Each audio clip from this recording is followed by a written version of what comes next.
IAS institute నిర్వహిస్తున్న all India scholarship exam pass అవ్వండి. 2 years ఫీజులో 50% మాత్రమే పే చేయండి. ఇటీవల కాలంలో కొందరు ఉపాధ్యాయులు కామబుద్ధితో ప్రవర్తిస్తున్నారు. తమ వద్ద చదువుకునే విద్యార్థినులకు విద్యాబుద్ధులు చెప్పాల్సిన గురువులు విద్యార్థినుల పట్ల అసభ్యంగా ప్రవర్తిస్తున్నారు. ఇలాంటి వారికి విద్యార్థుల తల్లిదండ్రులు తగిన శాస్తి చేస్తున్నారు. తాజాగా తెలంగాణ రాష్ట్రంలోని మంచిర్యాల ప్రభుత్వ జిల్లా పరిషత్ బాలికల పాఠశాలలో విద్యార్థినులతో అసభ్యంగా ప్రవర్తించిన సత్యనారాయణ అనే ఉపాధ్యాయుడికి విద్యార్థుల తల్లిదండ్రులు దేహశుద్ధి చేశారు.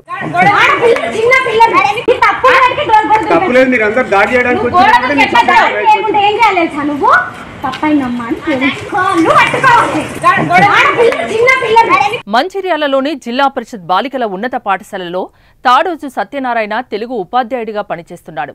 ఈయన ఒక ఉపాధ్యాయ సంఘానికి జిల్లా నాయకుడు కూడా. ఇటీవల పదోన్నతుల్లో భాగంగా బాలికల పాఠశాలలో విధుల్లో చేరాడు. సెల్ ఫోన్తో తరగతి గదిలో విద్యార్థినులను అసభ్యకరంగా వీడియోలు, ఫోటోలు తీస్తూ వారితో అసభ్యంగా ప్రవర్తిస్తూ ఇబ్బందులకు గురి చేసేవాడు. ఓ బాలిక ద్వారా విషయం తెలుసుకున్న ఆమె తల్లిదండ్రులు మిగతా బాలికల్ని కూడా ఆరా తీసి నిర్ధారించుకున్నారు. అనంతరం పలువురు తల్లిదండ్రులు పాఠశాల ప్రధానోపాధ్యాయురాలి ద్వారా ఎంఈఓ, డీఈఓల దృష్టికి తీసుకెళ్లారు.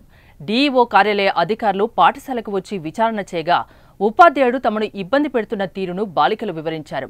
అయితే ఇదే సమయంలో విచారణ జరుగుతుందని తెలుసుకున్న ఉపాధ్యాయుడు సత్యనారాయణ పాఠశాల గోడ దూకి పారిపోగా విద్యార్థుల తల్లిదండ్రులు వెంబడించి పట్టుకుని చెప్పులతో దేహశుద్ధి చేశారు. విచారణ అనంతరం అతన్ని సస్పెండ్ చేస్తూ ఉత్తర్వులు ఇచ్చినట్టు డీఈఓ తెలిపారు.